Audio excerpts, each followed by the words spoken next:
ইয়াউমাইযিন তুহাদ্দিসু আখবারাহা বিআন্না রাব্বাকা আওহা লাহা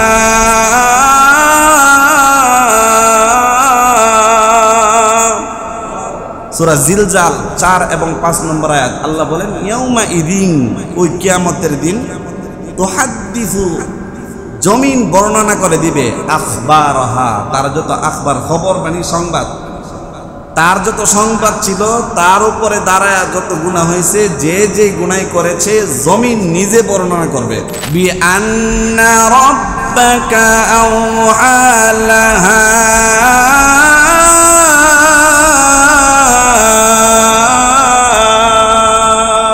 জমিন কেন বর্ণনা করবে? কারণ বিআন্না রাব্বাকা আওহা লাহা, হে নবী আপনার রব এই জমিনকে আওহা লাহা, আদেশ করবেন, হে জমিন তুই এর বিরুদ্ধে সাক্ষী দে, সে কি করেছিল এগুলো বল।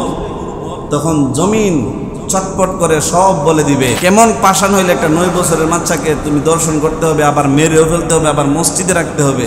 ভাবছে যে সিসি ক্যামেরা নাই, বাইচা গেল। দুনিয়ার সিসি ক্যামেরায় যদিও সে বাইচা গেল, আল্লাহর সিসি ক্যামেরায় সে ধরা পড়বে কি পড়বে না? আল্লাহ একটা দুইটা না 10টা সিসি ক্যামেরা আল্লাহ লাগায় রাখছেন। চতুর্দিকে সিসি ক্যামেরা, চতুর্দিকে আসমান, কই যাইবা উসমান, বাঁচার কোনো পথ নাই। চতুর্দিকে আল্লাহ সিসি ক্যামেরা লাগায় রাখছেন। 1 নম্বর আল্লাহ জমিনকে পেশ করবেন, এই কোথায় মারছিলি? ময়না আক্তার মেয়েটার নাম। এই ময়নারে কোথায় মারছিলি?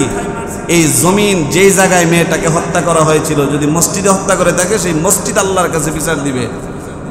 যদি ক্ষেতের মধ্যে, জমিনের মধ্যে হত্যা করে থাকে, জমিন আল্লাহর কাছে বিচার দিবে। রাস্তায় হত্যা করে থাকলে রাস্তা আল্লাহর কাছে তার বিরুদ্ধে বিচার দিবে।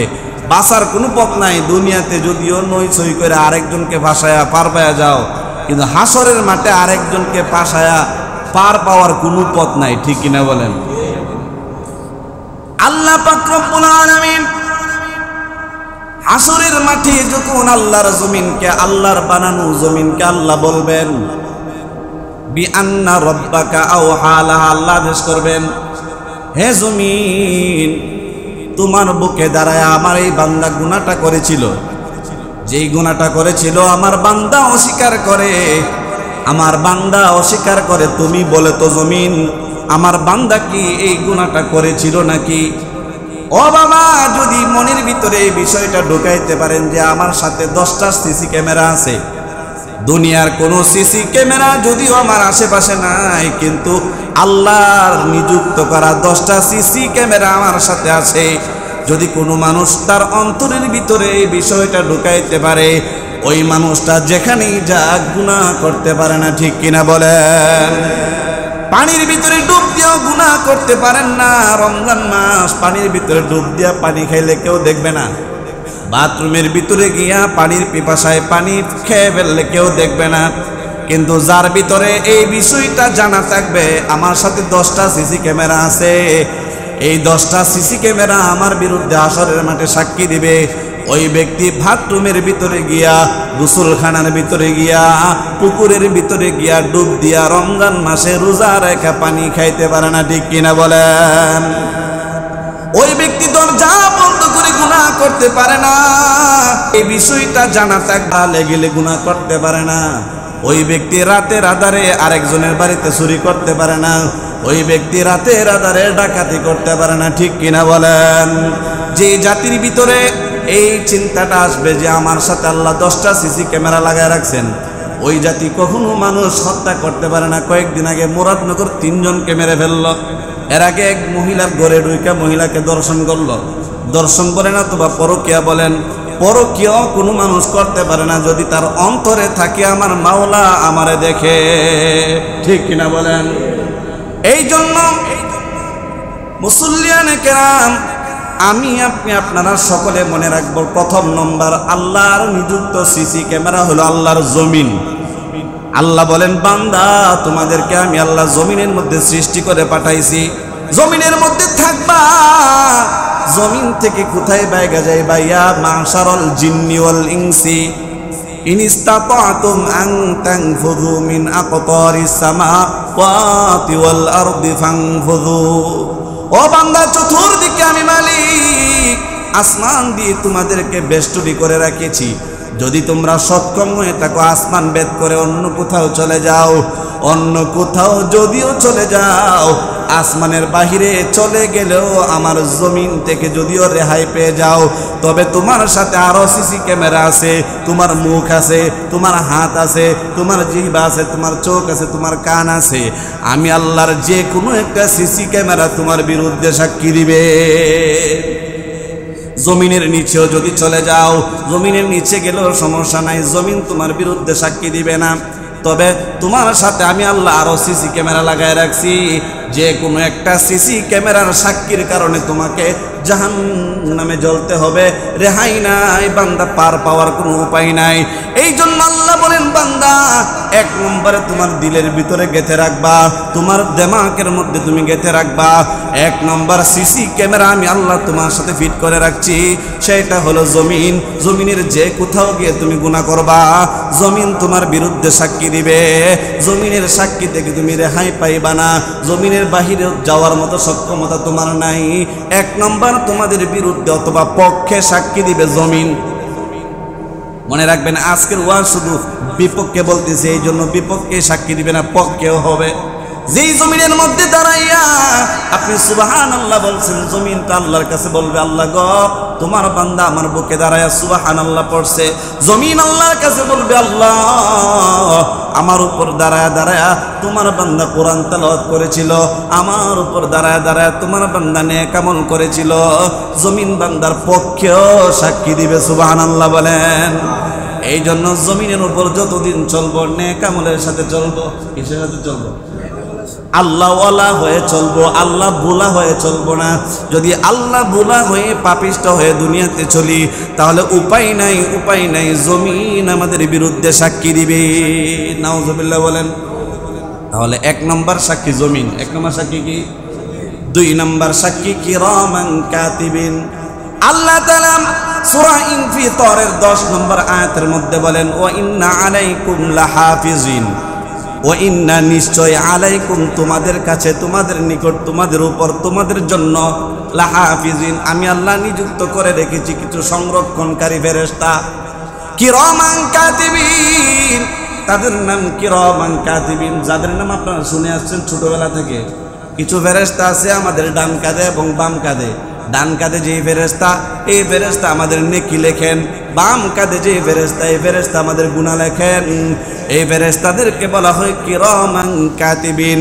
এই ফেরেশতারা আমার মৃত্যুর আগ পর্যন্ত, আমি যেদিন বালক হইলাম ওই দিন থেকে নিয়ে মৃত্যুর আগ পর্যন্ত আমার সাথে থাকবে, আমার গুনাহগুলো লিখবে আর আমার সওয়াবগুলো লিখবে।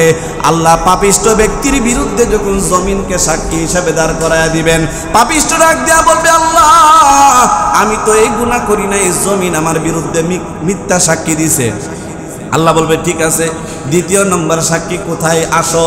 আল্লাহ কিরামান কাতিবিন ফেরেশতাদেরকে ডাকবেন, ফেরেশতারা সাক্ষী দিবেন, ইয়ালামুনা মা তাফআলুন। কিরামান কাতিবিন সব লিখে লিখে রাখতেন, সব জানতেন। কিরামান কাতিবিন যখন বলবেন, আল্লাহ ও মাওলা তোমার বান্দা যে গুনাহ করেছিল আমি সব লিখে লিখে রাখছিলাম, আল্লাহ আমরা সাক্ষী আছি তোমার বান্দা এই গুনাহটা করছিল। আল্লাহ বলবেন, বান্দা এবার স্বীকার, আসো তুমি গুনাহ করছিলানি। তখন বান্দা তখনও বলবেন না, কিরামান কাতিবিন আমার বিরুদ্ধে মিথ্যা সাক্ষী দেয়। নাউজুবিল্লাহ বলেন। কিরামান কাতিবিনকে অস্বীকার করবে। আল্লাহ বলবেন ঠিক আছে, কিরামান কাতিবিনেরও দরকার নাই, জমিনেরও দরকার নাই, তোমার নিকটস্থ একজন আত্মীয়রে এবার সাক্ষী রাখুন। তখন আল্লাহ তাআলা পাপিষ্ঠির মুখটাকে আল্লাহ বন্ধ করে দিবেন। আল-ইয়াওমা নাখতিমু আলা আফওয়াহিহিম। আল্লাহ সূরা ইয়াসিনের মধ্যে বলেন, সূরা ইয়াসিনের 65 নম্বর আয়াতে আল্লাহ বলেন, আল-ইয়াওমা ওই দিন, নাখতিমু আমি মোহর মেরে দিব, আলা আফওয়াহিম এই পাপিষ্ঠদের মুখের মধ্যে, ওয়া তুকাল্লিমুনা আইদিহিম। তৃতীয় নম্বর সাক্ষী আমি আল্লাহ তার বিরুদ্ধে দাঁড় করাবো তার নিজের হাত। যে হাত দিয়া ধরে ধরে গুনাহ করত, যে হাত দিয়া আরেকজনকে থাপ্পড় মারত, যে হাত দিয়া আরেকজনের জমিন দখল করেছিল, যে হাত দিয়া আরেকজনের জিনিস চুরি করেছিল, যে হাত দিয়ে আরেকজনকে কষ্ট দিয়েছিল, এই হাতকে আল্লাহ বলবেন, ও পাপিষ্ঠর হাত, আমি এবার তোর এই লোকটাকে তোর সত্তাটার মুখ আমি বন্ধ করে দিয়েছি, এবার হাত তুমি সাক্ষী দাও এই লোকটা কি তোমার দ্বারা গুনাহ করছিল নাকি?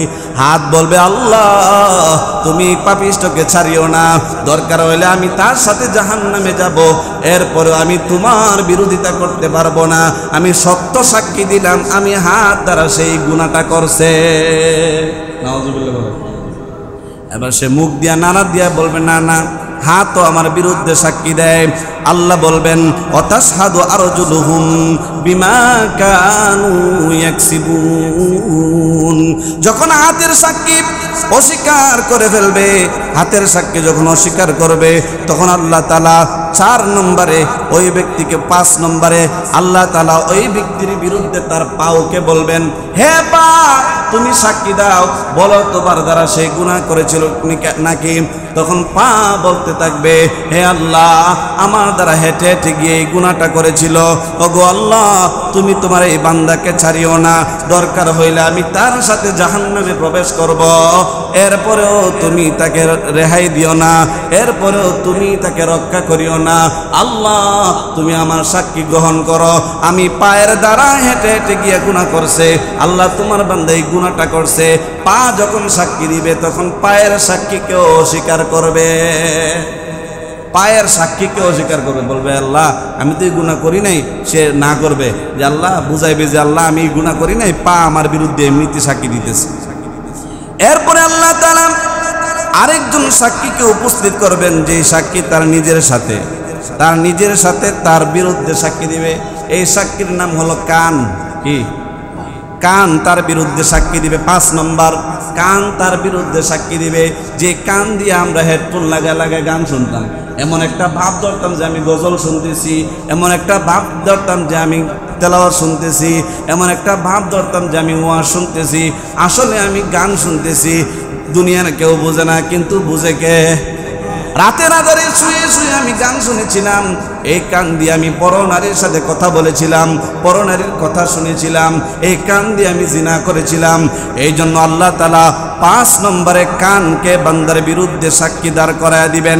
হাত্তা ইযা মা জাউহা শাহিদা আলাইহিম সামউহুম। আল্লাহ বলেন অবশেষে 5 নম্বর সাক্ষী তার বিরুদ্ধে দাঁড়ায় যাবে, তার কান তার বিরুদ্ধে সাক্ষী দিবে, বলবে মালিক আল্লাহ আমার দ্বারা সে গুনাহ করছে, আমি সাক্ষী দিলাম গো আল্লাহ তোমার বান্দা আমি কানের মাধ্যমে অনেকগুলো গুনাহ দুনিয়াতে করছে, এই পাপিষ্ঠকে তুমি রেহাই দিও না, দরকার হলে আমি তার সাথে জাহান্নামে যাব, এরপরও তুমি এই পাপিষ্ঠকে পাকড়াও করো। অতঃপর 5 নম্বর সাক্ষী যখন কান হয়ে যাবে, এরপরও সে অস্বীকার করবে, এরপরেও বলবে না কান আমার বিরুদ্ধে সাক্ষী দিচ্ছে, মিথ্যা সাক্ষী। এরপরে আল্লাহ তাআলা বলেন হাত্তা ইযা মা জাউহা শাহিদা আলাইহিম সামউহুম ওয়া আবসারুহুম।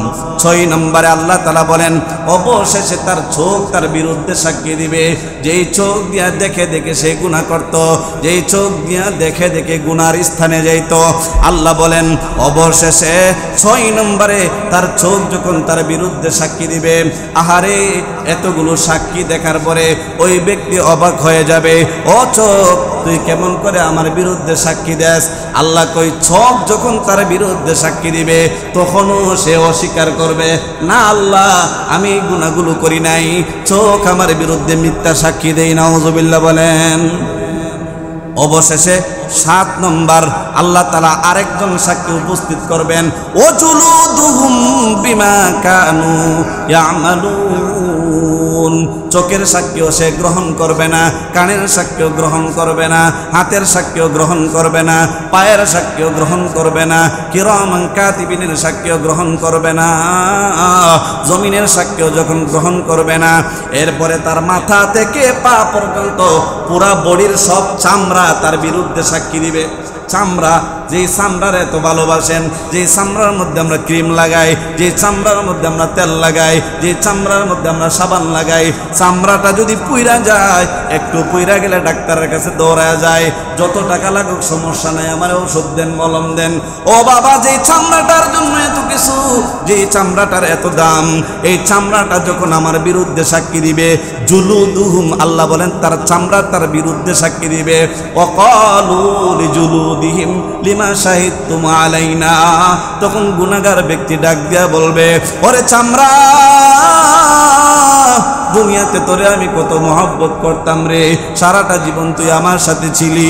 ও চামড়া, তোরে আমি কত আদর করতাম, তুই কেমন করে আমার বিরুদ্ধে সাক্ষী দাও? তখন চামড়া বলবে, ক্বালু আনতাকানাল্লাহুল্লাযী আনতাকা কুল্লা শাই।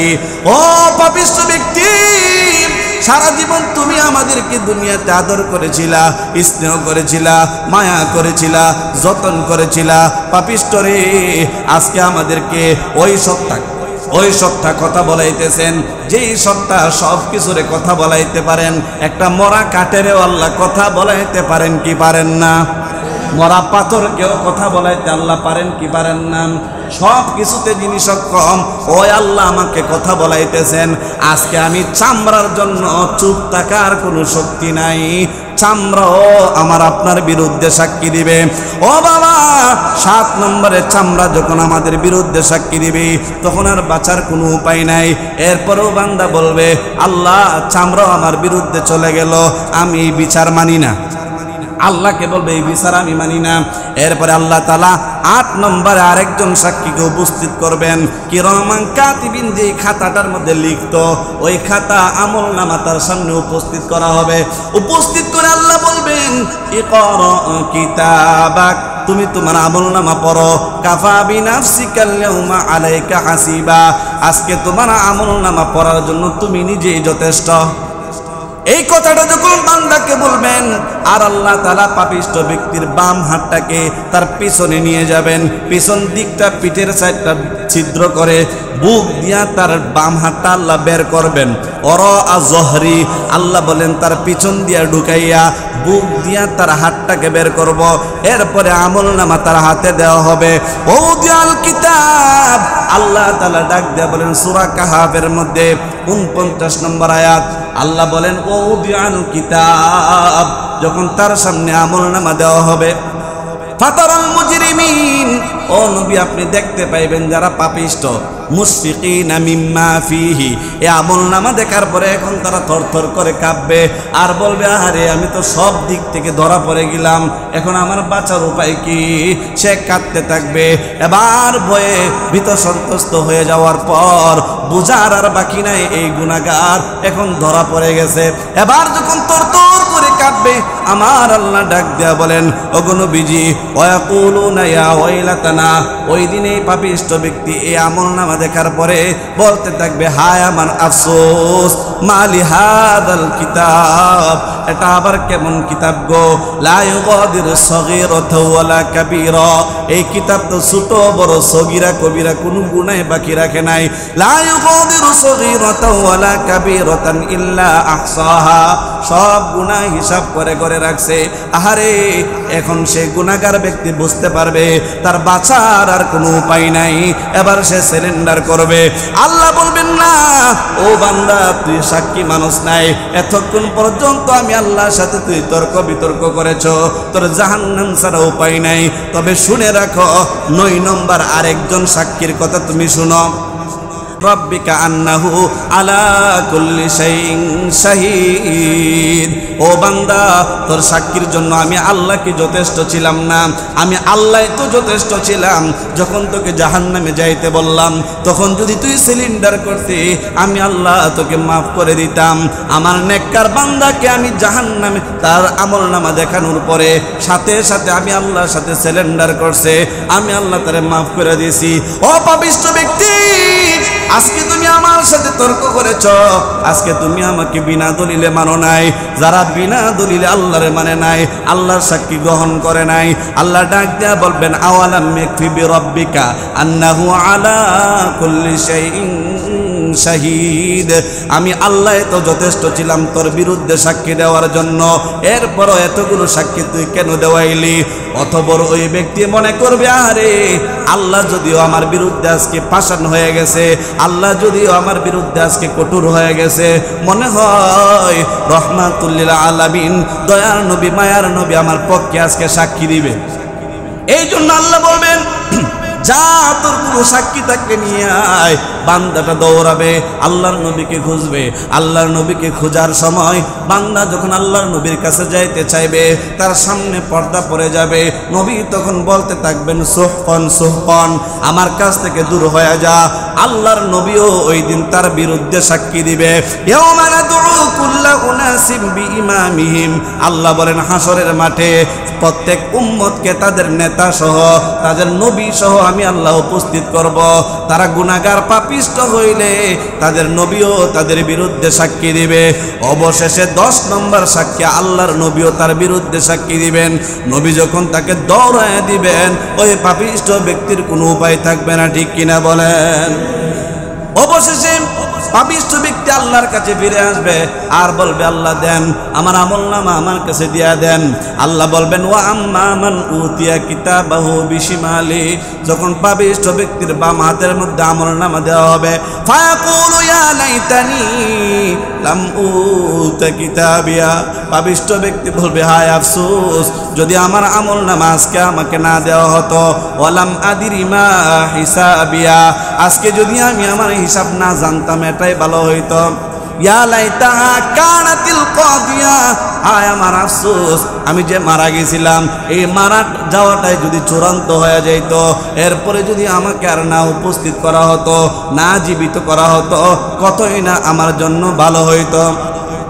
মা আগুনা আন্নি মালিয়া, দুনিয়াতে আমার সম্পদের কোনো অভাব ছিল না, এই সম্পদ তো আমার কোনো কাজে লাগলো না। হালাকা আন্নি সুলতানিয়া, দুনিয়াতে আমি ছিলাম এমপি, দুনিয়াতে ছিলাম আমি প্রধানমন্ত্রী, দুনিয়াতে ছিলাম আমি বড় ক্ষমতাধর, আমার এই ক্ষমতা আজকে কোনো কাজে লাগলো না।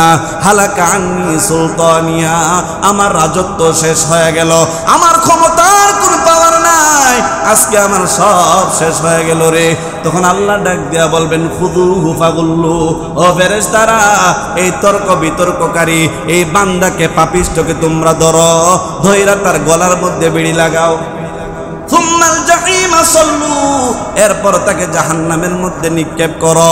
সুম্মা ফি সিলসিলাতিন দারুহা ৭০ যিরাআন ফাসলুকু, আল্লাহ বলবেন ৭০ গজের একটা শিকলের মধ্যে তারে লাগাও। আল্লাহ যখন বলবেন খুযুহু ফাগুল্লু, আমার বান্দাকে ধরো আর তার গলার মধ্যে বিড়ি লাগাও, এই কথাটা শোনার পরে প্রত্যেকটা গুনাহগার পাপিষ্ট ব্যক্তির মধ্যে কম্পন তৈরি হয়ে যাবে।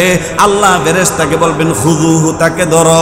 ও বাবা, এমন একটা অবস্থার মধ্যে যদি হাসরের মাঠে আমরা পড়ে যাই, কোনো উপায় নাই। ৪র্থ নম্বর দলের মধ্যে যদি থাকি, কোনো উপায় নাই। ২ নম্বর বিনা হিসাবে যারা জাহান্নামে যাবে, তাদের মধ্যে থাকলেও কোনো উপায় নাই। এই জন্য দুনিয়াতে চলতে ফিরতে মনে রাখবেন, সব সময় মনে রাখবেন, দুনিয়াতে সিসি ক্যামেরা নাই, সমস্যা নাই। আমি যেখানে চলতেছি সিদ্দিশুর গ্রামের একটা আনাচে কানাচে, সিদ্দিশুর গ্রামের একটা গলিতে কোনো সিসি ক্যামেরা নাই। আমি যে পাপটা করব, আমার আল্লাহ আমার সাথে 10টা সিসি ক্যামেরা লাগায় রাখছেন, একটা না একটা আমার বিরুদ্ধে সাক্ষী দিবে। আমি কোথায় যাব? আমার কান আমার বিরুদ্ধে সাক্ষী দিবে। যখন আমি গান শুনতে মন চায়, কান রে বলবো, ও কান, কান রে, তুই তো আমার বিরুদ্ধে একদিন সাক্ষী দিবি, সুতরাং তোর মজার কোনো দরকার নাই। চোখ দিয়া গুনাহ করতে মন চাইলে চোখকে ডাক দেয়া বলবেন, চোখ রে, তুই তো একদিন আমার বিরুদ্ধে সাক্ষী দিবি, সুতরাং চোখের গুনাহ করার কোনো প্রয়োজন নাই। ও বাবা, হাত দিয়া গুনাহ করতে মন চাইলে হাত রে বলবেন, ও হাত, তুই তো একদিন আমার বিরুদ্ধে সাক্ষী দিবি, সুতরাং তোর মজা লাগানোর দরকার নাই। পা দিয়া গুনাহ করতে মন চাইলে পা রে বলবেন, ও পা, কোথায় গিয়া গুনাহ করবা, তুমি তো একদিন আমার বিরুদ্ধে সাক্ষী দিবা। ও বাবা, এইভাবে প্রত্যেকটা জিনিসকে যদি সিসি ক্যামেরা মনে করেন, তাহলে আর গুনাহ করতে পারেন না। দুনিয়ার সিসি ক্যামেরাকে ধোঁকা দেওয়া যায়, সিসি ক্যামেরা ঢাইকা তারপরে ডাকাতি করা যায়, সিসি ক্যামেরা দেখে ফেলবে এই জন্য মুখোশ লাগায় ডাকাতি করা যায়। কিন্তু আল্লাহর সিসি ক্যামেরার কাছে মুখোশ লাগানোর কোনো সুযোগ নেই, ঠিক কিনা বলেন? এই জন্য 10টা সিসি ক্যামেরা আল্লাহ আমরা সাথে লাগায় রাখছেন, ঠিক কিনা? এই সিসি ক্যামেরা থেকে কি বাঁচার কোনো উপায় আছে? যদি প্রত্যেকটা মানুষ আমরা মনে করি যে আমার সাথে সিসি ক্যামেরা আছে, তাহলে আমার দ্বারা ছোটোখাটো গুনাহ হওয়ার সম্ভাবনা নাই। আর মানুষ হত্যা করা, মানুষকে মেরে ফেলা, এটা তো অনেক বড় ধরনের অন্যায়, এটা অনেক বড় ধরনের কাজ। এই কাজ তো কখনো মুসলমানের দ্বারা সম্ভব হওয়ার কথা না, ঠিক কিনা বলেন? মানুষ হত্যা করলে মানুষ হত্যার বিচার হইল আল্লাহর পক্ষ থেকে বিচার। বিনা অপরাধে কাউকে মেরে ফেললে হত্যার বদলা হত্যা, হত্যা বদলা কি? এটাকে বলে কেসাস। এই কেসাস আইন যদি থাকতো তো বাংলাদেশে অনেক মানুষ মারা গেল। এই জন্য যাই হোক, আল্লাহ তাআলার কাছে আমরা সবসময় দোয়া করব, আল্লাহ যেন আমাদেরকে বড় ধরনের পাপ থেকে বাঁচায় রাখেন। সবাই বলে আমিন। আর যেভাবে মানুষ হত্যা হইতেছে, আপনারা কেউ এগুলোর মধ্যে জড়ায়েন না, আপনারা কেউ এগুলোর মধ্যে জড়াইবেন না। যে মানুষ এই জন্য রাগের সময় নিজেকে কন্ট্রোল করতে হয়, নিয়ন্ত্রণ করতে হয়। রাগ উঠছে মানে একজনকে বাড়ি দিয়া মাথা ফাটায় মেরে ফেললাম, কূপ দিয়া মনে আলাদা করে ফেললাম, এরকম করবেন না। রাগের সময় নিয়ন্ত্রণ করবেন, তাহলে দেখবেন খুন খারাপি মার্ডার এগুলো আমাদের সমাজে হবে না ইনশাআল্লাহ। আল্লাহ তাআলা আমাদের সবাইকে এই 10টা সাক্ষীকে মনে রেখে আমরা যেন দুনিয়াতে চলতে পারি, নেককার হয়ে যেন আমরা কবরে যাইতে পারি, আল্লাহ তৌফিক দান করুক।